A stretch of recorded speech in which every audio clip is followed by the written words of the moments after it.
I don't believe that you can put pen to paper and call that just writing. Like writing, if you want to write sort of this authentic life, you have to be able to live an authentic life. So you have something more significant, meaningful to write about. And that's one of the things that,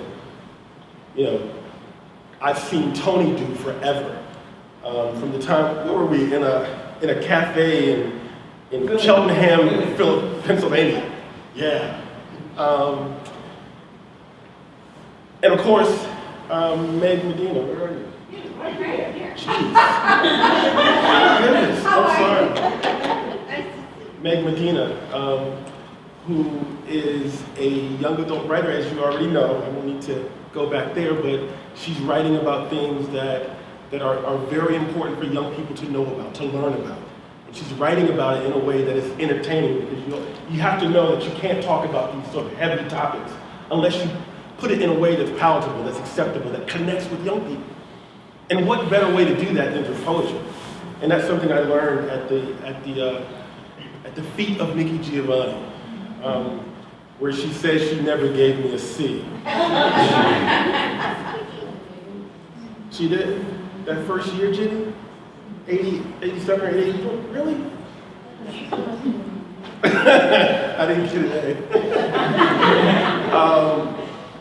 But when I think about sort of where I have learned how to write and where I've learned how to love writing, it came from two people. It came from my father, who's here, and it came from Nikki Giovanni. Those were the two people who sort of helped me figure out how to navigate this writerly world. And where's your father? My father's in the back.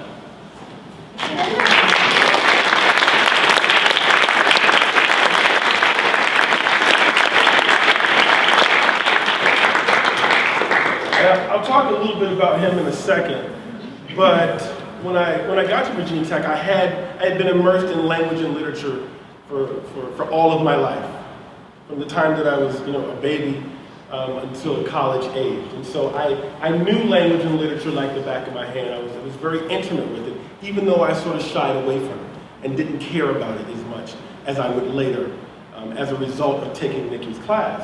And so the extent of my literary sort of what I thought was a prowess at the time came through love poems. And so having read a lot of Pablo Neruda, having read a lot of E.E. Cummings, I Carry Your Heart in My Heart, having read a lot of the poems in my house, I fashioned myself a love poem.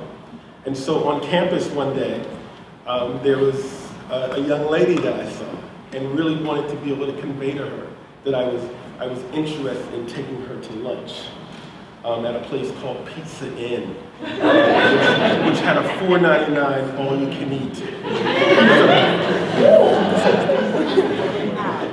Yeah.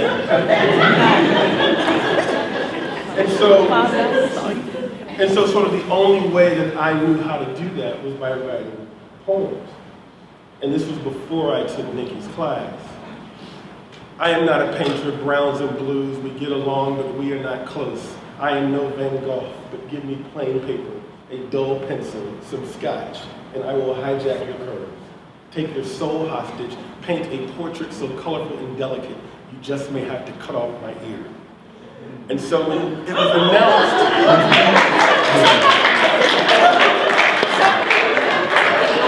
and she went to lunch with me. And later she would marry me. That's always a great way to end that sort of tale until I tell y'all we eventually got divorced.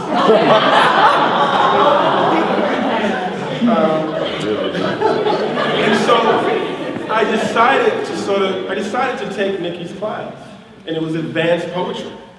And sort of my extent with poetry, of course, my involvement with poetry had been what I'd been read to as a kid, what I'd read on my own, and these love poems that I'd written. And so I took Nikki's course in advanced poetry, and then proceeded to take a class on Black Studies the next year, and then took a class called Children's Literature, which I think I took it for credit, and to sort of be in your class. I had no interest whatsoever in children's literature, and ended up writing a poem about my father, called Daddy, that I got a C on.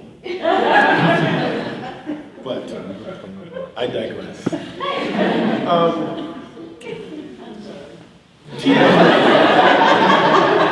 T.S. Eliot said, immature poets imitate, mature poets steal. To be fair, there have been quite a few poems that I've written over the years that I have sort of borrowed from Nikki in terms of style and flow and theme. And you all remember her book, Love Poems. And so I mentioned that I had gotten divorced. Well, I got married again, and the way that I wooed my wife was by writing her a poem a day for a year. And of course, she married me. So I guess poetry is, in the very least, has gotten me married. And so about 5 years into our marriage, this happened. According to Google, there are 5 phases of sleep. Somewhere between 2 and 3, I shift to my right side. If you are woken during the stage, you may feel groggy and disoriented. I move my hand from my forehead, ready for the slow delta wave of deep sleep. If phase 3 is too short, sleep will not feel satisfying. Are you awake, she asked. I am on the edge of falling. Is someone calling my name? Should I answer? My wife is aware that I am a light sleeper. She knows that the hint of a glimmer or mild cacophony will send me back to phase 1. The eyes are closed, but if aroused. Wait, someone is calling my name. Are you awake? I see her now, leaning against the cherry headboard, concerned, confounded, curious. I wonder, have I forgotten something significant? Birthday, anniversary, dishes. Why don't you write me love poems anymore, she asked at 3 a.m. Should I answer? I open the other eye, seeing her full on. I sit up, inch a little closer to her naked land. You are still my ocean, my dear. Your hips, my soft raft. Those 2 lips, the oars I steer. You are the poem. If you were a couplet, I'd rhyme you. Okay, she smiled. Just don't haiku me anymore. I want an epic. Anything else, my dear? Well, since you're up, can you take care of the dishes? If you were a couplet, I'd rhyme you. If you were a ladder, I'd climb you way up to the top and I'd find you. If you were a doorway, I'd enter you. If you were unhinged, I'd center you. If you were a secret, I'd uncover you. Then seek out your treasure, rediscover you. If you were in front, I'd behind you. Pull out some espresso and grind you.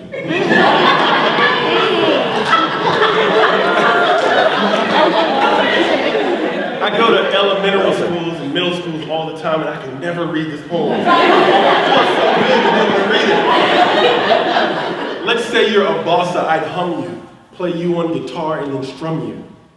If you weren't my wife, I'd wed you, then pull out a quilt and I'd bed you.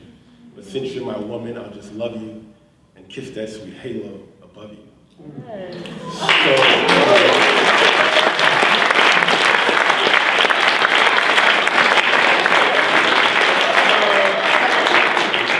You know Nikki's poetry, that last poem is a direct borrow. Yes, I learned from Nikki for 3 years directly, and then I learned from her indirectly by reading all of her books over and over. And of course, when Tony and Michael Datcher and Kevin Powell and all of us in the 90s at the National Black Arts Festival, there were 3 poets or 4 poets that we were all like reading and talking about. Nikki, Sonia, Haki, and Baraka.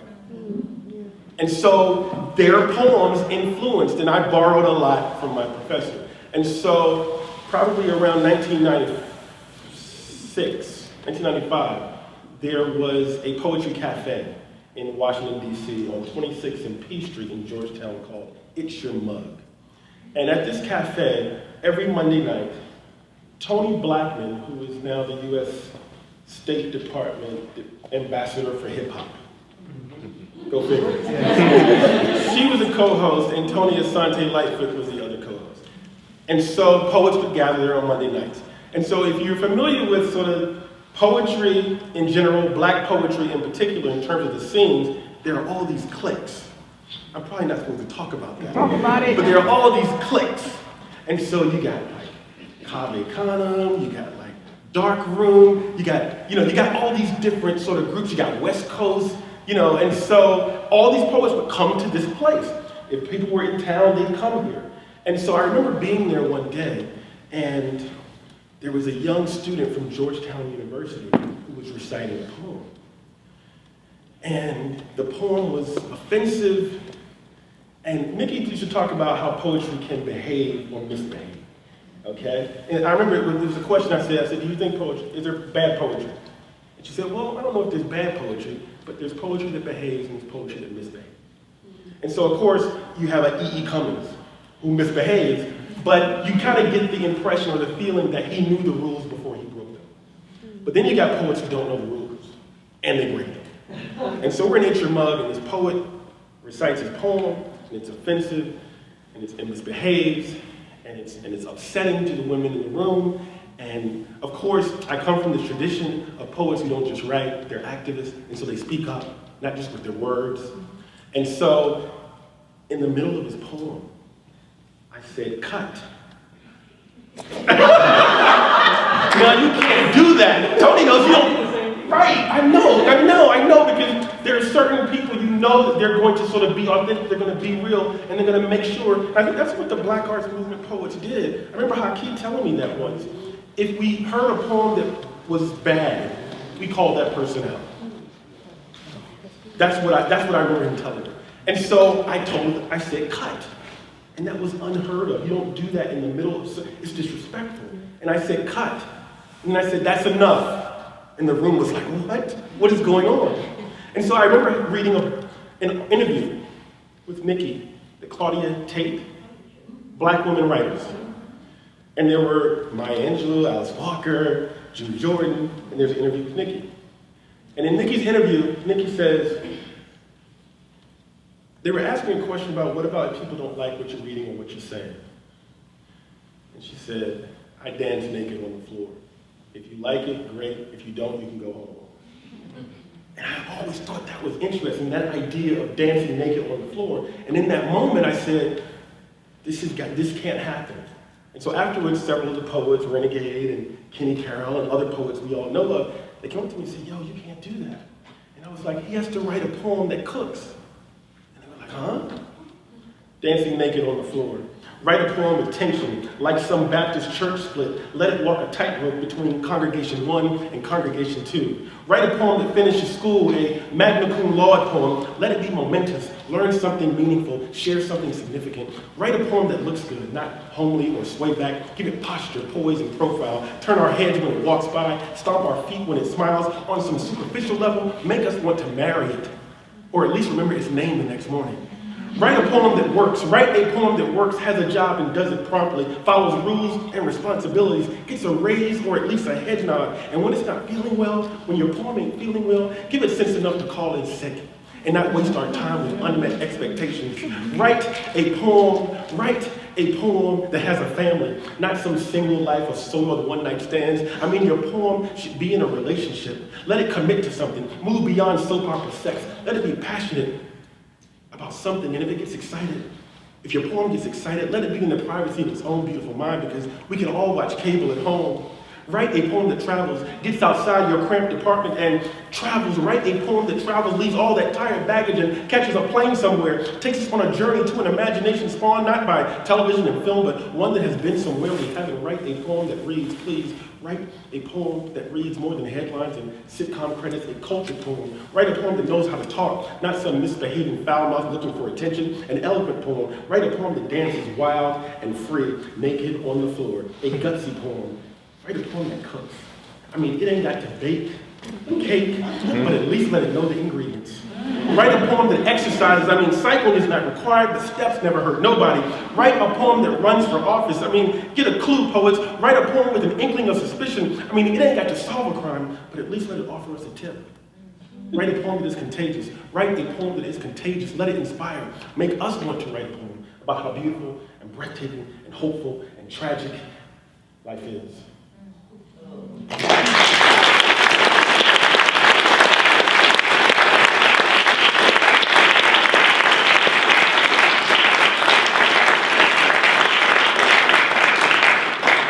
And so to end, so I had written about 17 books. And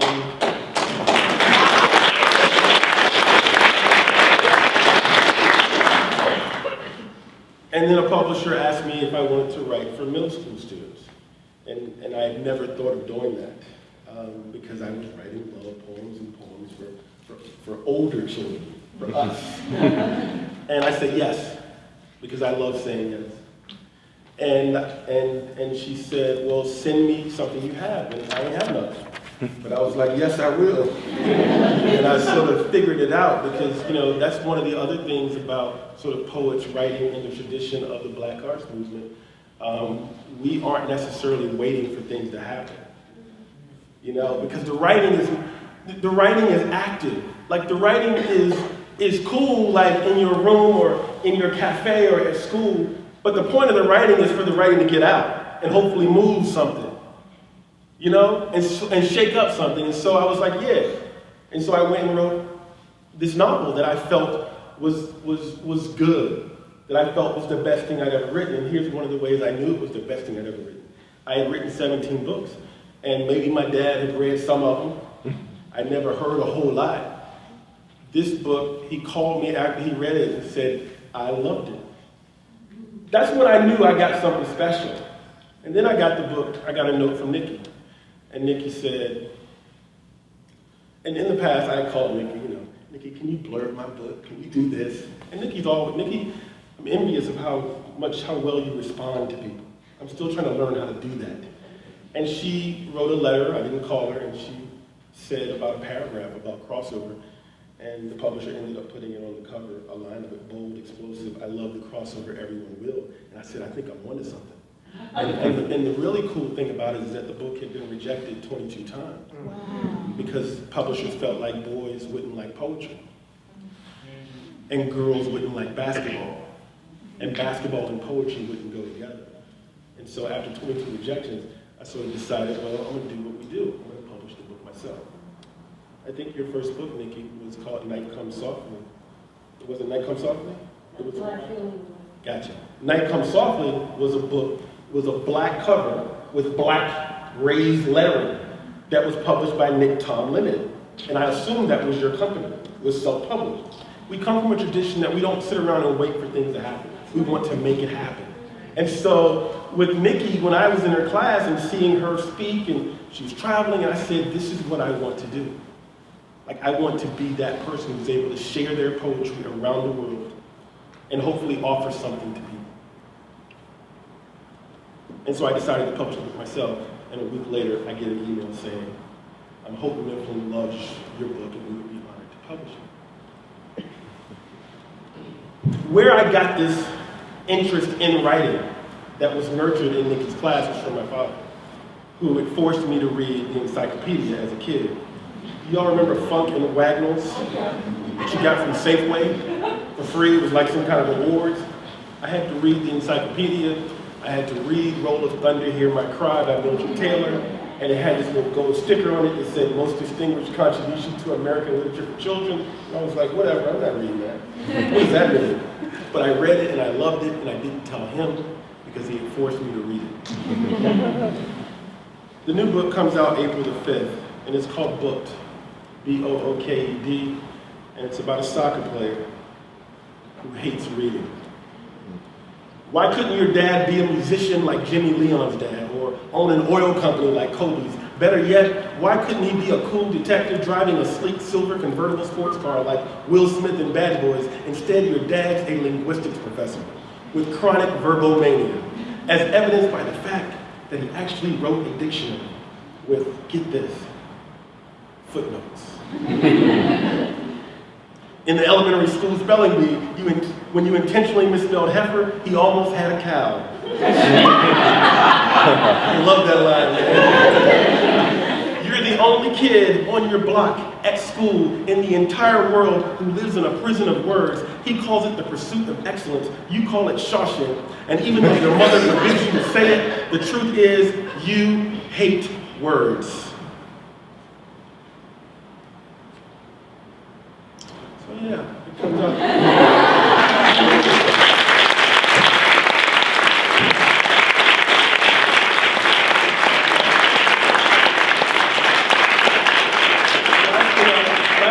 to say is I want to thank all of the poets and novelists who came before me, and I'm sorry I didn't get to hear you tonight. Thank you, Nikki, for introducing me. Thank you, Jenny, for being here. Thanks my dad for being here. Thank you, Dr. Gavin and Furious Flower for having all of us. I will end with this, and that is Claudia Rankine said in her book Citizen that because white men can't police their imaginations, black boys are dying. And I take it a step further because she's so on it with that. I take it a step further, and I think the reason why I write for children, I think the reason why I write poetry, I think the reason why Meg writes for children and young adults, I think the reason why Tony writes for children and writes poetry is because ultimately we want to allow books to be mirrors and windows. And we want to make sure that not only can black kids be able to see themselves and see what's possible. We don't write just because we want to open up a world of possible for the kids who look like us, which is so very important. But we also write to make sure that all the kids are able to develop some sort of imagination. Because the reason why black boys like Gregory Gunn, who was killed 4 or 5 days ago in Montgomery, Alabama by a white police officer who was 23 years old, because he said he was walking through the neighborhood and he saw this suspicious man. Gregory Gunn was in his own neighborhood walking. The reason why we're policing our imagination is because you don't have an imagination. You can't see outside because you only read things that have been you. And so you imagine what kind of books were on this white police officer's shelf when he was growing up. You can't tell me that there is not a direct connection between the literacy, the literature, the language that people are exposed to as children and who and what they become as adults. My goal in writing for children is to make sure that children develop an imagination that allows them to imagine a more beautiful and a better world. And that's why this conference is so important, and I'm so glad to be a part of it. Thank you.